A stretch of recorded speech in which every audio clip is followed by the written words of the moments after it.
네, 영상이 조금 잘려서 말씀드리려고 했던 부분들을 조금 마저 말씀드리고 넘어가면 이제 과거에는 자 고전적인 방식으로는 실제로 막 종이에다가 막 트렌드가 자동으로 기록되게끔 그런 식으로 하기도 했었는데 이제 기술이 발전이 되면서 이제 모든 제어를 컴퓨터로 하게 되었고 이러한 공정의 데이터들도 다 서버에 저장을 해서 이제 필요시에 뭐 불러오거나 할 수 있도록 좀 발전이 되었다. 그렇게 이해를 해주시면 될 것 같습니다. 그리고 추가적으로 최근에 그러니까 지금 현장에 사용하고 있는 그런 계측기기에는 이제 변환기까지를 포함을 하고 있어요. 그래서 그 계기 안에 이미 계측과 그 계측을 통해 받은 정보들을 이제 전기 신호로 변환을 하는 그런 변환기가 설치되어 있다. 이렇게 이해를 해주시면 될 것 같습니다.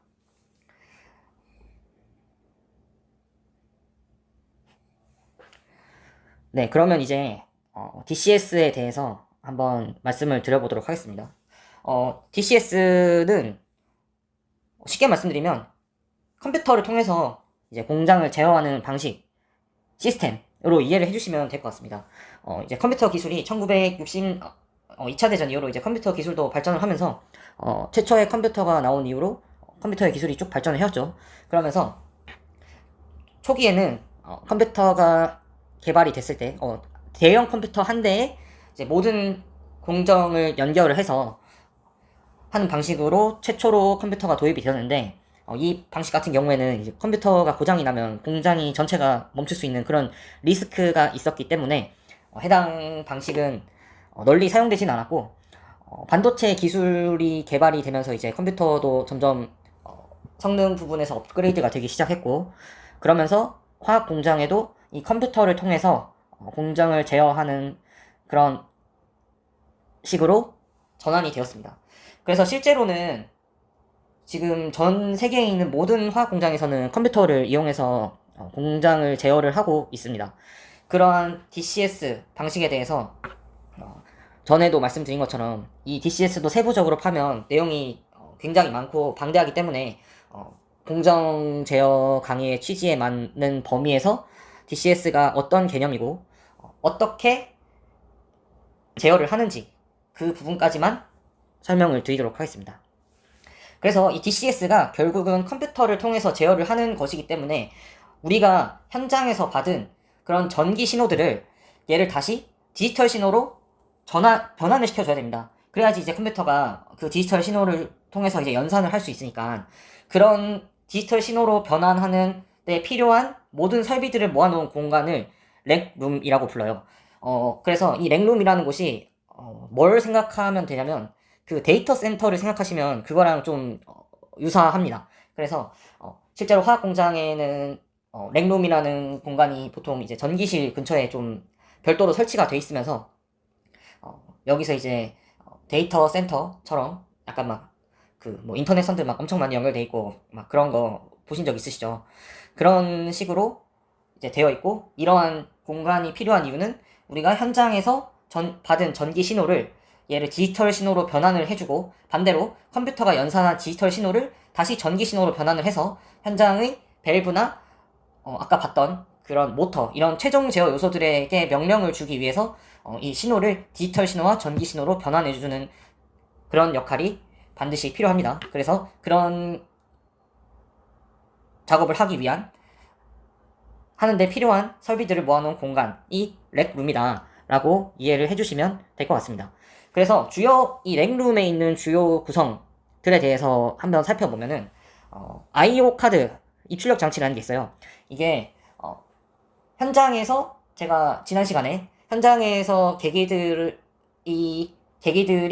보내는 전기 신호를 제가 정션 박스라는 곳에 이제 케이블로 해가지고 별도로 이제 모아놓는다 이렇게 말씀을 드렸어요. 그래서 이 정션 박스라는 곳에서 렉룸까지 연결을 해줘야겠죠.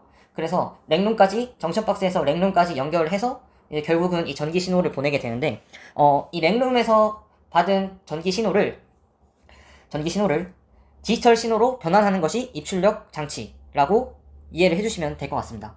그리고 이러한 디지털 신호를 가지고 그 실시간 제어 연산을 하는 곳이 이제 CPU라고 보시면 되는데, 저희가 지금 참고 교재로 사용하고 있는 그 케미컬 프로세스 컨트롤 이 교재의 맨 마지막에 보면은 지위 변환이라는 내용이 나와요.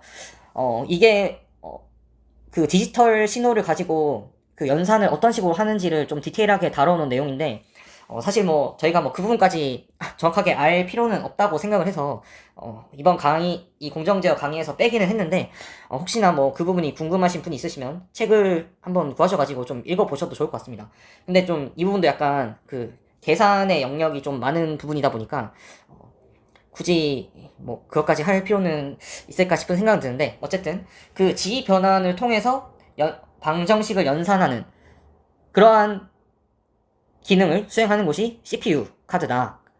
여기서 이제 이게 결국 컨트롤러의 역할이 되는 거죠. 그러니까 컨트롤러가 이제 컴퓨터를 통해서 제어 동작을 어떻게 할지 판단을 하겠다라고 이해를 해주시면 될 것 같습니다. 그리고 우리가 DCS에는 이런 제어, 그러니까 그 공정 제어 측면에서 그 이러한 케이블을 통해서 그 정션 박스를 통해서 나온 이런 것들이 뭐 예를 들어서 뭐 케이블이 끊어지거나 하는 이런 상황이 됐을 때 이 공장이 제어가 안 되는 상태가 되면은 필요시에 얘를 바로 끌 수 있도록 하는 그런 좀 비상정지 시스템이 필요한데, 이런 것들을 이제 인터록이라고 하거든요. 그래서 이러한 인터록 로직들도 DCS를 통해서도 걸 수 있고, 아니면 이 DCS를 우회해서 아예 그냥 이제 바로 현장에서 조치를 하는, 현장에서 이제 아예 공장을 셧다운을 시키는 그런 이제 인터록 스위치도 있는데, 그래서 CPU에서는 어쨌든 DCS를 통해서 인터록이나 아니면은 우리가 예를 들어서 뭐 레벨이, 제가 아까 그 레벨이 100%가 돼서 오버플로우가 나면 대형 사고라고 또 말씀을 드렸잖아요. 이제 그러기 위해서 뭐 예를 들어서 레벨을 한 70%가 되면은 알람을 울리게 하는 뭐 그런 로직을 걸어놓거나 하는 이제 통합적인 그런 우리가 컨트롤러 외에도 이제 그러한 공정의 시스템에 관한 로직들을 연산을 하고 하는 그런 곳이 이제 CPU다, 이렇게 이해를 해주시면 될 것 같습니다. 그리고 오퍼레이션 콘솔은 말 그대로 컴퓨터입니다. 그러니까 이제 우리가 컴퓨터가 연산한 결과를 출력해주는, 그냥 컴퓨터 현장에 우리가 그 뉴스에서 많이 보던 이제 화학 공장에서 이제 막 컴퓨터 앞에 앉아가지고 막 보는, 그렇게 이제 모니터나 아니면 뭐 소리나 이런 식으로 이제 현장에서 운전원들이 확인할 수 있는 그 사람과 이제 그 제어 컴퓨터의 계산을 매칭을 해주는 좀 그런 인터페이스라고 보시면 될 것 같습니다. 그리고 이제 히스토리안 서버는 아까 말씀드린 대로 우리가 이제 고전적인 방식에서는 그 종이나 뭐 이런 것들로 이제 기록계를 했었는데, 이제는 별도의 서버에다가 CPU 카드에서 읽어드린 그런 계산 결과, 그 다음에 뭐 인풋 값들 이런 것들이 이제 다 그 서버에 저장을 해두고 이제 필요시에 컴퓨터를 통해서 접속을 해가지고 얘를 볼 수 있는 그러한 서버가 이제 히스토리안 서버다라고 보시면 되고, 그 다음에 커뮤니케이션 버스는 쉽게 말하면은 얘는 그냥 케이블입니다. 케이블. 그러니까 이러한 우리가 지금 단계별로 있는 단계별로 과정을 거치기 위해서는 정보를 전달을 시켜줘야 되잖아요. 이제 그러한 정보 전달을 하는 케이블을 우리가 버스라고 부른다, 이렇게 이해해 주시면 될 것 같고, 그 다음에 아까도 말씀드렸지만 만약에 뭐 어떤 뭐 여러 가지 사유로 뭐 DCS가 먹통이 됐다 그랬을 때 DCS가 먹통이 됐을 때 공장을 끌 수 있게 하기 위해서 이제 DCS를 거치지 않고 바로 공장을 끌 수 있게 하는 그런 걸 이제 이머전시 셧다운 판넬이라고 해서, 이제 이쪽 판넬을 통해서 우리가 비상시에 DCS를 거치지 않고 공장을 끌 수 있는 그러한 그러한 이제 설비들로 구성이 되어 있다, 이렇게 봐주시면 될 것 같습니다. 그래서 다시 정리를 하면 우리가 공정에서 가져온 데이터들을 이제 랭룸으로 보내서 연산을 시키고, 랭룸으로 보내서 이제 디지털 신호로 변한 다음에 컴퓨터가 연산을 할 수 있도록 하고, 그 연산 결과를 우리가 컨트롤룸에서 모니터를 통해서 확인을 할 수 있다, 이렇게 이해를 해주시면 될 것 같습니다. 네, 그래서 이제 DCS의 하이에라키에 대해서 좀 설명을 드릴 텐데, 아까도 이 레벨 0부터 레벨 3까지라는 단어가 나와 있는데, 뭐 사실 뭐 이런 단어들 자체가 막 뭐 엄청 뭐 중요하죠. 중요한데 막 뭐 시험이나 뭐 이런 것보다는 이제 의미를 좀 이해하고 있으시면 좋을 것 같습니다. 이 계층 구조에 대해서 이제 다시 한번 보면서 좀 말씀을 드리면, 우리가 현장에서 온도나 압력, 그리고 뭐 유량, 이러한 정보들은 이제 계기를 통해서 측정을 하고, 이러한 측정된 정보들을 다 전기 신호로 변환을 한다고 말씀을 드렸어요. 그래서 전기 신호를 변환을 해서 정션 박스라는 곳에서 케이블을 이제 정션 박스라는 곳에서 모아서 얘를 이제 다시 랭룸으로 보낸 다음에 그 랭룸에서 연산한 결과를 우리가 컨트롤룸에서 확인을 할 수 있는 이런 구조로 보시면 될 것 같아요. 그래서 여기에 보시면 지금 왼쪽 그림에는 정션 박스가 따로 나와 있지는 않은데, 일단 레벨 0 단계의 트랜스미터 뒤쪽에 이제 이러한 현장에 있는 그 전기를 통해서 보내는 그런 정보들이 정션 박스라는 곳에 모여서 그 다음에 마셜링 캐비넷이라는 곳으로 보내진다. 이렇게 봐주시면 될 것 같습니다. 자, 이 마셜링 캐비넷이라는 단어가 앞에서는 뭐 안 나왔었는데, 이 부분은 이제 현장에서 온 케이블이 랭룸에서, 그러니까 현장에서는 전기 신호가 온다고 말씀을 드렸는데, 그 전기 정보들이 이제 랭룸에 도착할 때 필요한, 랭룸에 처음 도착하는 곳이라고 생각을 하시면 될 것 같습니다.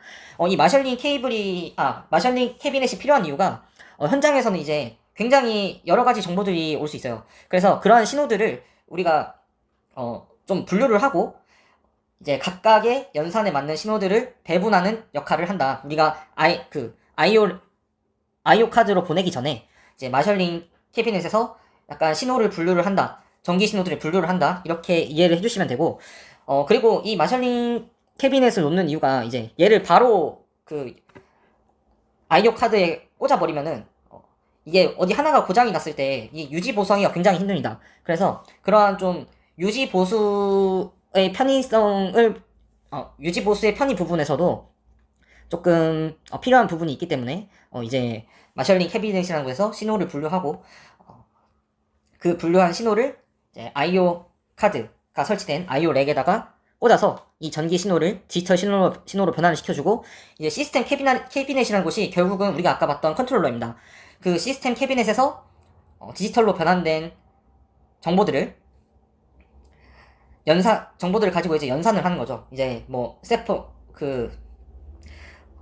고전적인 제어 방식으로 보면은 이제 컨트롤룸에서 운전원들이 뭐 특정 셋 포인트를 줬을 때 그 현장의 정보와 비교해서 어떤 동작을 할지를 이제 그 최종 제어 요소에 명령을 내리는 그런 역할을 수행하는 곳이 이제 시스템 캐비넷이다. 이렇게 이해를 해주시면 될 것 같습니다. 그리고 이제 이 시스템 캐비넷까지가 랭룸이고요. 그 다음에 이 스위치 캐비넷이나, 여기 뭐 캐비넷이라는 단어는 빠졌지만, 이 스위치는 이제 그 랭룸에서 온 이런 정보들을 갖다가 이제 컴퓨터에 연결을 해줘야 되잖아요. 그래서 이 컨트롤룸에 있는 별도의 그 서버실처럼 되어 있는, 그 데이터 센터실처럼 되어 있는 그런 공간을 이제 스위치 캐비넷이라고 보시면 됩니다. 그래서 이제 스위치 캐비넷을 통해서 거기서 이제 운전원들이 사용하는 컴퓨터와 연결을 시켜가지고 컨트롤룸에 앉아서 공정을 모니터링하고 운전을 할 수 있는 그런 구조가 되는 것입니다.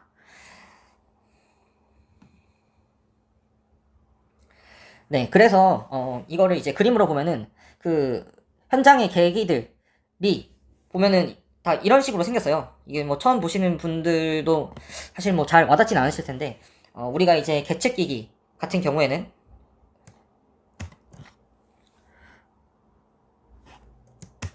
잠시만요. 네, 우리가 계측기 같은 경우는 이렇게 생겼습니다. 이제 여기서 우리가 그 측정하고자 하는 물리량을 측정을 하고 그거를 이제 전기 신호로 변환하는 그 두 개의 역할을 모두 수행하는 게 이제 계측기기이고요. 그리고 이제 오른쪽에 보시는 이런 것들이 이제 밸브죠, 밸브. 컨트롤 밸브. 네, 아무튼 이제 현장에서 받은 이런 전기 신호로 변환된 정보들은 이제 정션 박스라는 곳에서 이제 케이블이 모아져가지고, 정션 박스는 여기 보시는 그림처럼 이렇게 생겼습니다. 이런 식으로. 그래서 정션 박스라는 곳에서 이제 케이블이 한데 모여 있어가지고, 여기서 이제 들어오는 정보랑, 그리고 얘를 이제 랭룸까지 연결을 시켜줘야 되겠죠. 그 선들이 모여있는 공간이, 현장에서 이제 그런 선들이 모여있는 공간을 우리가 정션 박스라고 부릅니다. 사실 이걸 뭐 레벨 1이나 2냐 뭐 이거는 막 크게 중요하진 복잡한 부분은 아닌 것 같은데, 일단 기본적으로는 이제 마셜링 캐비넷부터 보통 레벨 1으로 분류를 하고, 이 마셜링 캐비넷이 아까 이제 랭룸에서, 그러니까 랭룸이 시작되는 부분이라고 보시면 되고, 이 랭룸에서 현장에서 받은 전기 신호를 이제 시스템 캐비넷으로 보내서 여기서 이제 디지털 신호로 변환을 해주고, 그 다음에 그 변환된 디지털 신호를 CPU가 연산을 하는, 그러니까 이쪽에 이제 컨트롤러 역할을 하는 거죠. 여기는 이제 전기 신호를 디지털, 그 다음에 두 번째는 디지털 신호로 연산. 네, 이렇게 이해를 하시면 될 것 같습니다. 그렇게 해서 이제 연산된 결과를 이제 여기서부터가 이제 컨트롤 룸인데요. 컨트롤 룸. 그 랭룸에서 온 정보들을 이제 그 컨트롤 룸에 있는 별도의 그 공간에 지금 이런 식으로 이제 별도의 공간에 모아놓고, 그걸 이제 컴퓨터랑 연결을 해서 이제 현장에 있는 운전원들이 공정을 모니터링하고 확인할 수 있는 이런 식으로 구성이 되어 있는 걸, 이러한 전체적인 통합 제어 시스템을 우리가 DCS라고 부릅니다. 제가 뭐 여러 번 말씀드렸듯이 이제 그 뉴스 같은 데 보면은 나와 있는 그런 사진이 딱 이 사진이죠. 네. 이런 것처럼 그 컨트롤룸이라는 공간에서 모든 공정 정보를 모니터링을 하고, 이제 필요시 운전원들이 밸브를 조작하는 명령을 내리면은 이제 여기서 이제 오른쪽 방향 화살표가 이제 명령을 내려서 수행하는 단계까지 가는 거죠. 이제 우리가 DCS에서 명령을 내리면은 이 스위치 캐비넷 거쳐서 시스템 케이블에서 명령을 내려가지고 다시 명령을 내리고 디지털로 된 신호를 이제 전기로 변환을 해줘야겠죠. 그렇게 해서 이제 마셜링 케이블을 거쳐서 이제 현장의 정션 박스를 거쳐가지고 여기 있는 밸브, 이런 밸브들의 최종 제어 요소들의 원하는 동작을 수행하도록 그렇게 명령을 내리는 역할을 한다라고 이해를 하시면 될 것 같습니다.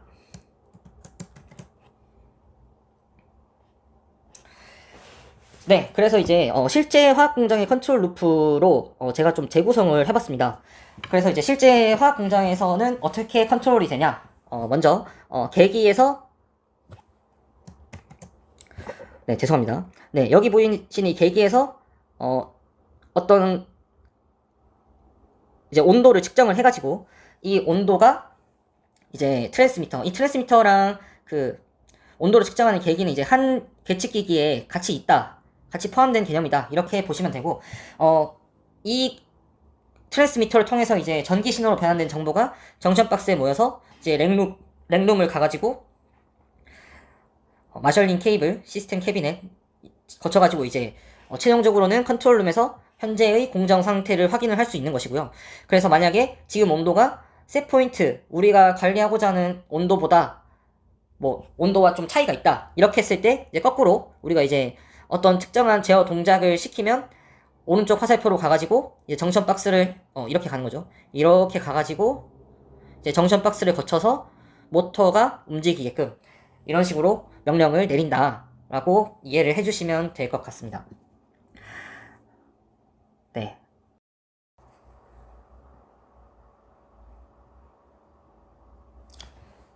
네. 그러면 트랜스미터와 인디케이터에 대해서 한번 좀 말씀을 드리겠습니다. 이 부분을 다룰까 말까 조금 고민을 했는데, 조금 기초적인 부분은 좀 다루고 가는 게 공정 제어를 공부하실 때도 이해가 되실 것 같아서 좀 간단한 범위 내에서만 좀 다루도록 하겠습니다. 이런 것들은 사실 뭐 구글링이나 유튜브 다른 영상들을 찾아보시면 이러한 계기들의 측정 원리들은 좀 자세하게 나와 있어요.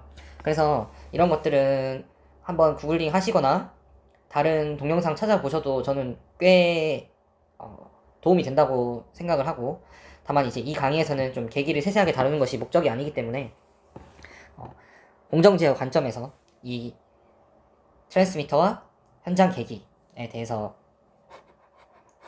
말씀드릴 수 있도록 하겠습니다. 네, 빠졌는데 인디케이터도 넣을게요. 자, 일단 트랜스미터가 뭐냐? 트랜스미터와 인디케이터는 둘 다 측정 기기입니다. 그러니까 우리가 어떤 공정에서 알고 싶은 압력, 온도, 그리고 뭐 유량, 그 다음에 조성, 그 다음에 레벨, 이런 것들이, 이런 물리량들이 있을 수 있는데, 이런 값들을 나타내 주는 것이 트랜스미터와 인디케이터 둘 다 그러한 기능을 수행합니다. 하지만 이 두 개가 어떻게 다르냐? 트랜스미터를 설치하는 목적은 우리가 컨트롤룸에서 현장에 있는 이러한 출력 값들이죠. 어떻게 보면 출력 변수들 아니죠. CV와 PV, 이 값들을 우리가 컨트롤룸에서 확인하기 위해서 설치를 하는 것이 트랜스미터. 그리고 현장에서 우리가 직접 가서 계기를 보고 값들을 확인하는 것이 인디케이터. 이렇게 이해를 해주시면 될 것 같아요. 그래서 마침 트랜스미터와 인디케이터 두 개가 동시에 있는 사진이 있어서 제가 가져와 봤는데요. 보시면은 여기에 있는 이 녀석 전기 케이블에 연결되어 있는 이 녀석이 트랜스미터입니다. 그리고 지금 보시면은 지금 계측기와 연결이 되어 있는데 전선과 따로 연결되어 있지 않는 이거 보이시죠? 보기에는 압력계 같은데 이게 인디케이터입니다. 인디케이터. 그래서 우리가 뭐 만약에 이것이 온도를 측정하는 트랜스미터다. 그러면은 템퍼레이처 트랜스미터 약자로 해서 뭐 TT 뭐 또는 압력을 측정하는 트랜스미터다. PT. 그 다음에 유량을 측정한다. FT. 뭐 레벨을 측정한다. LT. 그 다음에 또 뭐가 있죠? 네, 뭐 대표적으로 이렇게 있고 뭐 조성을 측정한다면 뭐 AT. 뭐 이런 식으로 우리가 아는 물량 뒤에 T가 붙은 이런 애들을 트랜스미터라고 합니다. 물론 트랜스미터도 현장에서 값을 확인할 수 있어요. 여기에 보시면은 여기 이제 화면이 있거든요. 여기 디지털 화면이 있거든요. 그래서 이쪽에서 디지털 숫자로 현재의 값을 띄워줍니다. 그래서 이처럼 우리가 공정의 물리량을 그냥 뭐 정확하게는 공정의 출력 변수들을 PB와 CV들을 컨트롤룸 뭐 DCS에서 확인하기 위해서 설치를 하는 것이 트랜스미터다. 우리가 보통 컨트롤룸에서 보는 그 모니터를 통상적으로 관용적으로 DCS 화면이라고 얘기를 많이 하거든요. 그래서 제가 여기서 DCS에서 출력 변수를 확인하기 위해 설치한다고 한 게 결국은 컨트롤룸의 모니터에서 확인하기 위해서 설치한다. 이렇게 이해하시면 되고, 인디케이터는 현장에서 직접 물리량을 확인하기 위해서 설치한다. 현장 계기다. 이렇게 이해를 해주시면 될 것 같습니다. 물론 트랜스미터도 현장에서 이 값이 얼마인지 확인을 할 수 있습니다. 네, 그래서 뭐 트랜스미터와 인디케이터의 차이를 이렇게 이해해 주시면 될 것 같고, 마찬가지로 인디케이터도 설치가 되어 있으면은 TI 뭐 또는 PI 뭐 FI LI 이런 식으로 뒤에 I로 나중에 뭐 PNID를 보실 일이 있으실지 모르겠는데 PNI를 보실 때 뭐 PT, FT, LT 이렇게 되어 있으면은 트랜스미터다. 그다음에 뭐 TI, PI, FI, LI 이런 것들은 이제 인디케이터다. 즉 현장에서 직접 가야지 확인을 할 수 있다. 이렇게 이해를 해주시면 되고요. 통상적으로 그 트랜스미터와 인디케이터는 보통 이중화를 해서 설치를 해놓습니다. 뭐 안 그런 경우도 있긴 한데 보통 우리가 레벨 같은 경우는 이제 현장에서 그러니까 뭐 예를 들어서 DCS 값이 그러니까 트랜스미터 값이 뭐 여러 가지 이유로 인해서 오류가 뜰 수도 있겠죠. 얘가 뭐 값이 정확하게 지시를 하지 않는 경우가 생길 수 있는데 이제 그럴 때 뭐 이게 만약에 정말 중요한 변수라고 하면은 이제 그 컨트롤룸에서 앉아있는 운전원들이 또 운전을 못하는 상황이 되면 안 되니까 이제 그럴 때는 현장에 직접 나가서 이 물리량들을 또 측정할 수 있게 보통은 이제 이중화를 해놓습니다. 그래서 그렇게 이해를 해주시면 되고요. 우리가 트랜스미터 관련해서 뭐 두 가지 용어 정도를 아시면 좋을 것 같아서 가져와 봤어요. 그게 이제 첫 번째는 스판이고 두 번째는 게인이라는 용어인데 우리가 그 트랜스미터에서 물리량을 어떻게 전기 신호로 바꾸는지 그거를 이해를 하시면 좋은데 제가 그 교재에 지금 0에서 5kg의 압력계로 설명을 드렸으니까 그걸 예를 들어서 한번 설명을 드리겠습니다. 자, 여기가 압력, 그 다음에 여기가 이제 전류입니다. 전류, 그 다음에 압력. 자, 그래서 우리가 측정하고자 하는 그 물리량의 범위를 스판이라고 불러요. 그래서 여기서 같은 경우는 이제 0에서 5kg 이렇게 설정을 할 수 있겠죠. 왜 빨간 선이 생겼네요. 네. 한번 지우고 다시 가도록 하겠습니다. 네, 다시 여기 압력, 전류, 압력, 그리고 4에서 20ml 이게 미리암페어고요. 그 다음에 여기가 kg 이렇게 되죠. 자, 그래서 우리가 측정하는 그 압력의 범위가 지금 0에서 5kg니까, 이 0에서 5kg에 해당하는 데에다가 이 전류의 4에서 20을, 대응을 시켜서 직선을 만들고, 이제, 그러면 이제 4에서 20 사이에 각각 0에서 5 사이에 모든 압력들이 대응이 되겠죠. 그래서 이런 식으로,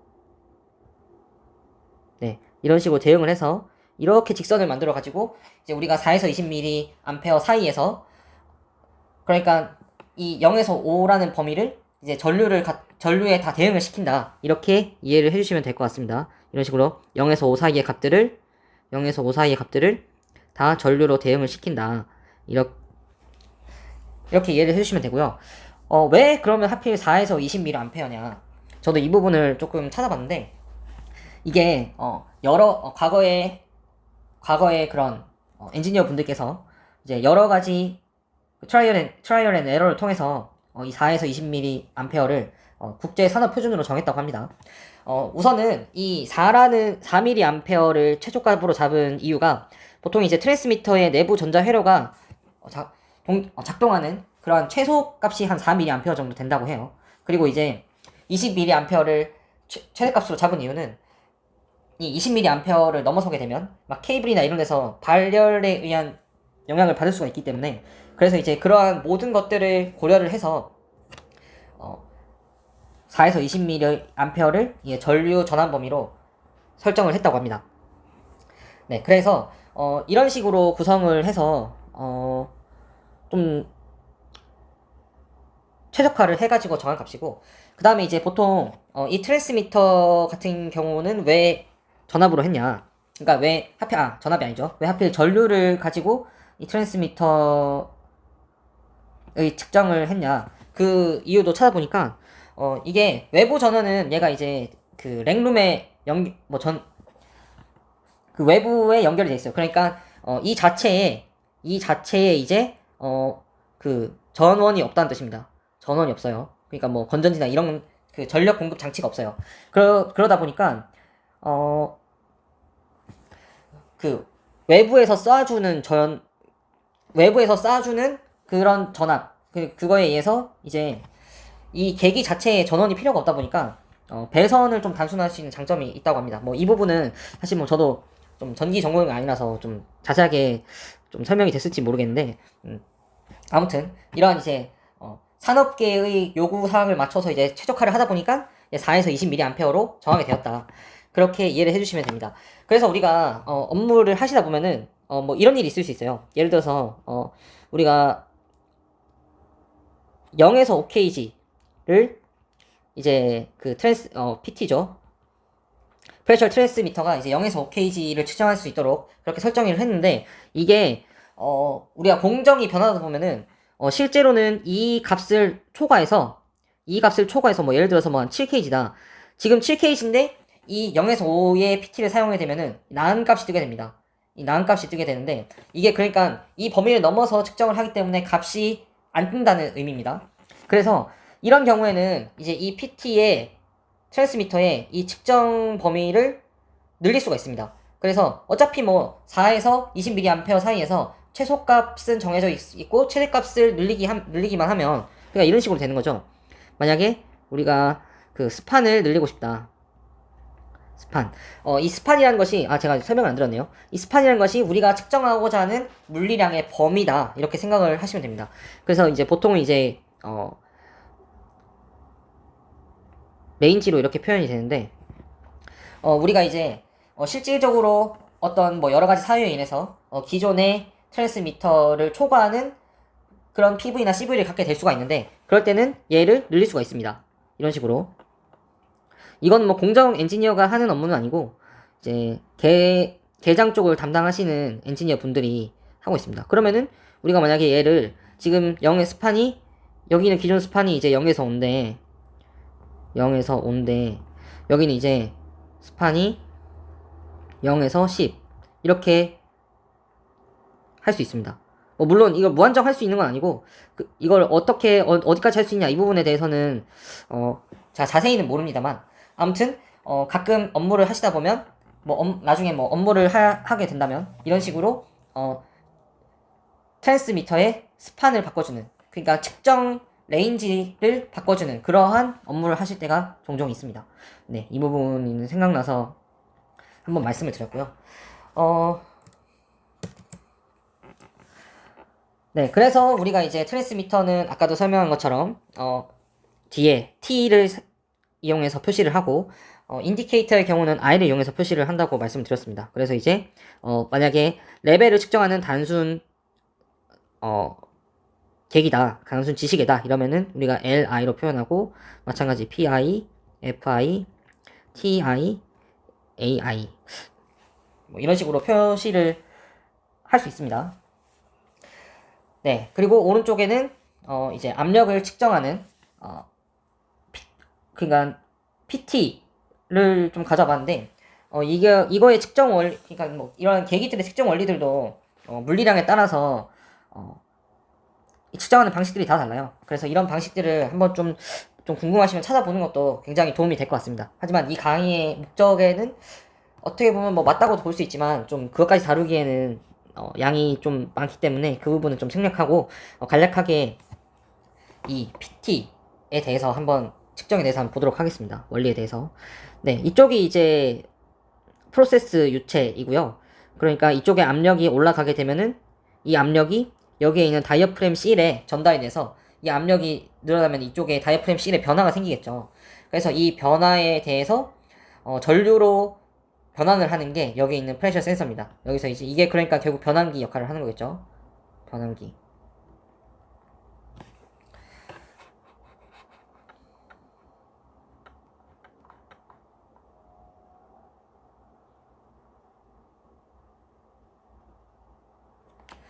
네, 정확하게 말씀드리면